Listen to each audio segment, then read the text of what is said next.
Okay, so our first story today, this is called Wembley, Fraggle and the Magic Stone by Louise Gikow. I think I'm saying that incorrectly and I apologize. And the pictures are by Lauren Atinello. So we're talking about Wembley from Fraggle Rock today. If you're not already a Fraggle Rock fan, my small friends in the audience, you should check out Fraggle Rock because it is very, very great. Okay. So, Wembley, Fraggle, and the Magic Stone. I think I like the red. No, the blue is really nice. But the red is really red. Wembley Fraggle stood in his cave staring at two pairs of earmuffs that hung on the wall. It was winter in Fraggle Rock, and no sensible Fraggle would go out without a hat or earmuffs. There's Wembley deciding on his earmuffs. Just pick one, Gobo said impatiently. We're meeting Red and Moki in the Great Hall right away, and don't forget your skates. Wembley closed his eyes and reached out toward the earmuffs. He felt something soft between his fingers and opened his eyes. He had chosen the red ones. Maybe I should wear the blue ones after all, he began. But Gobo grabbed him by the shoulder and whisked him out of their cave before you could say Fraggle fun. And there's our fun, happy little Fraggles, having a good time. I really wish it weren't so hard for me to make up my mind, Wembley said as he and Gobo trotted toward the frozen pond. Well, maybe you'll find a wishing stone and your wish will come true, Gobo answered cheerfully. There was a legend in Fraggle Rock that certain stones had magical wishing powers. Wembley perked up. Do you think so, Gobo? Gobo shook his head. I was only kidding, he said. Everyone knows that there's no such thing as a wishing stone. And there's Wembley and Gobo. I'm not good at balancing. Oh, there we go. They're going through their little cave.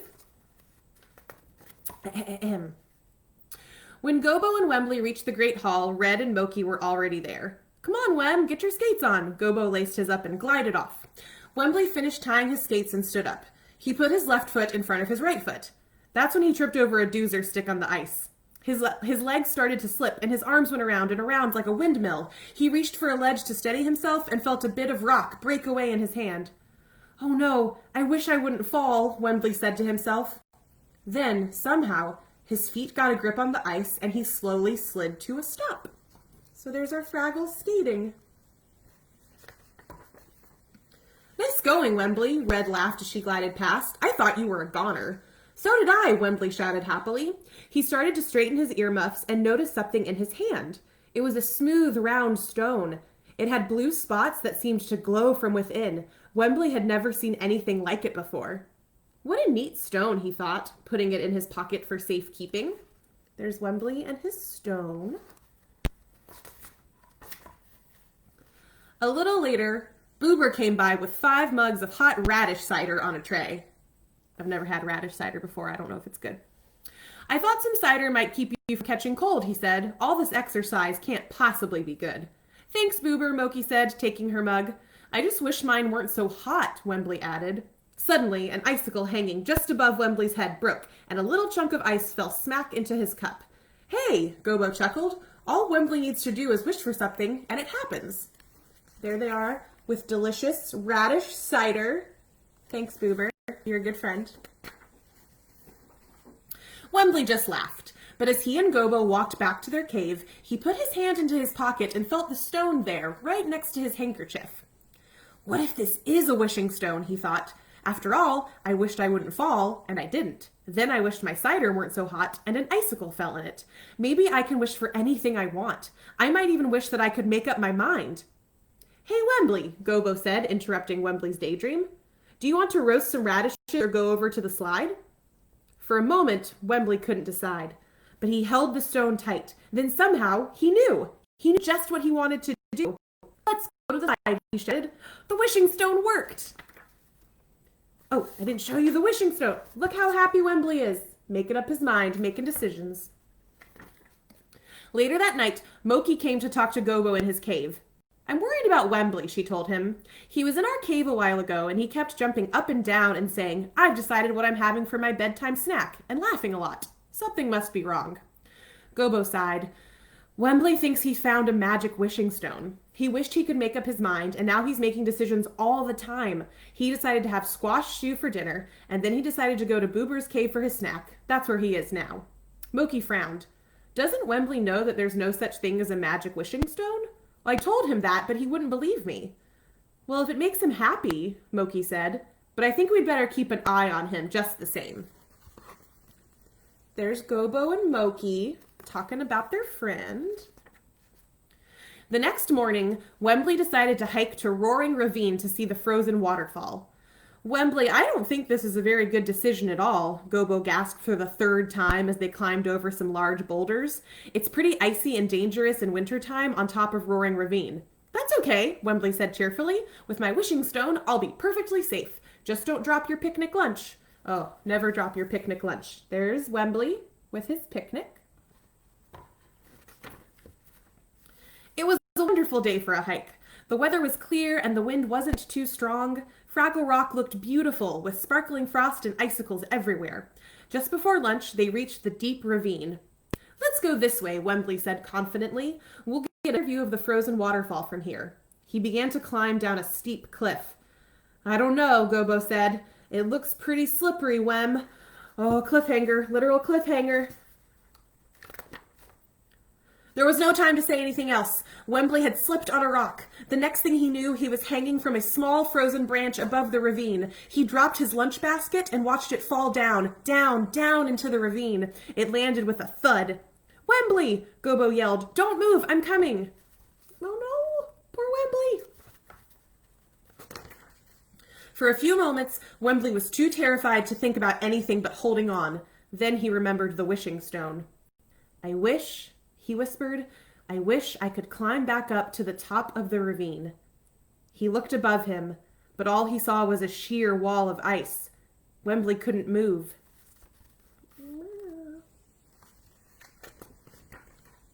Wembley hung from the branch for a long time before Gobo managed to lower himself down on a rope.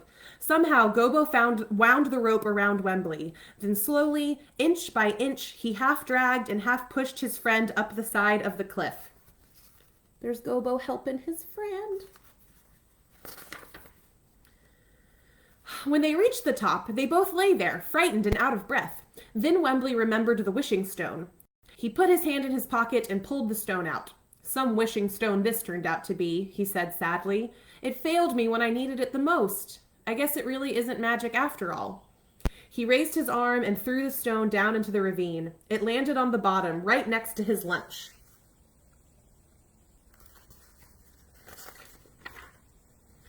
I knew it wasn't really magic, Wem, Gobo said gently. So when the icicle dropped into my cider, and when I didn't fall ice skating, Wembley's voice trailed off. It just happened that way. Gobo put his arm around his best friend's shoulders. It wasn't magic, but you know what's better than magic? When you thought you could make decisions, you could. It didn't have anything to do with a magic stone. It had to do with you. It did? Wembley asked. It sure did, Gobo said. Now I'm about to show you that you can decide things for yourself without the help of any wishing stone. Wembley, what do you want to do right now? Look at that Fraggle friendship. Wembley thought for a moment. He found it quite easy to make up his mind. I want to go home, he said happily. So that's exactly what they did. And there's our little Fraggle friends. Make up their minds. Aw, thanks, Wembley. I also think it's hard making decisions. So okay, this isn't a story, but, well, it's kind of a story. So one of my best friends today, so kind of like Wembley, I have a hard time making decisions because I get nervous that I'm going to pick the wrong thing. So one of my best friends, Katie Grace, actually, I'll show you. Okay, one of my best friends, Katie Grace, made me this jar. And whenever I don't know what to do, whenever I'm nervous and I don't know what to do with myself, when I'm like bored or sad or by myself, I just pick something out of the jar and I do whatever it tells me. So this one says, for example,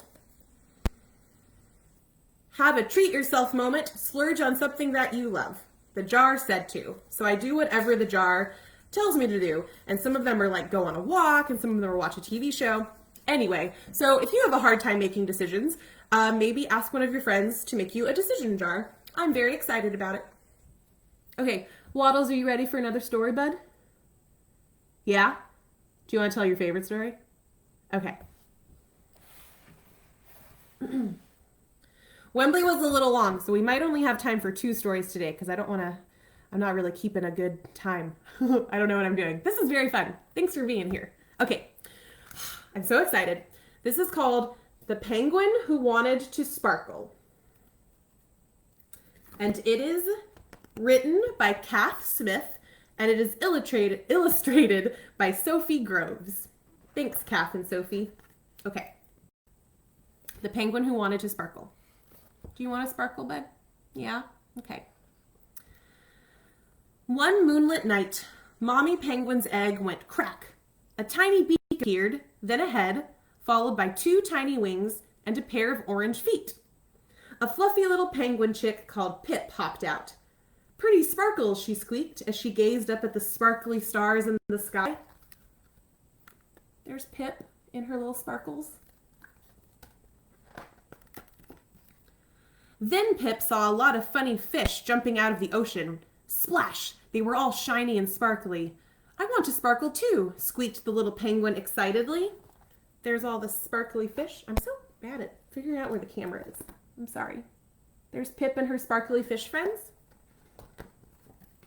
Soon it began to snow. Pip watched the snowflakes floating down, sparkling as they fell. If I catch some, I can sprinkle them on my feathers, she thought. Then I will sparkle too. Pip ran around trying to catch the snowflakes, but they just melted on her wings. Where have the sparkles gone, she wondered. There's Pip chasing snowflakes, like you do. Pip found a bank of powdery white snow. It twinkled in the moonlight. Now I will sparkle, she cried, rolling over and over in the snowy drift. But the moon disappeared behind a cloud. The snow stopped twinkling, and Pip's feathers didn't sparkle one tiny bit. Oh, poor Pip. They're so sad. Maybe I can catch a sparkly star, thought Pip, jumping up and down. But she couldn't reach one, however hard she tried. Poor Pip felt very sad. Yeah, there's Pip. What are you doing, Pip? Asked the other penguins. Why do you look so sad? I'm trying to catch some sparkles, Pip explained. So they all tried to help.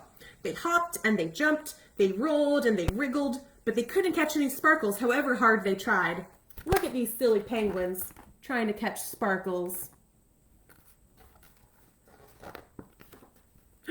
Just then, a friendly whale swam by. All that jumping and rolling about looks very tiring, he laughed. Why don't you come and slide on my back instead? Everyone agreed this was a wonderful idea, even Pip. One by one, the penguins whooshed down the whale's back and landed in the glittering sea. Splash! Here are our penguin friends, sliding down Mr. Whale's back. Mr. Whale is a very good friend. Pip hopped out of the water and shook her wet feathers in the sunshine. Look, cried the other penguins, you're sparkling all over. Pip danced happily in the snow. So that's how you sparkle, by having fun in the sun. Come on, everyone, let's have another go. Look how sparkly little Pip is, dancing in the sunshine.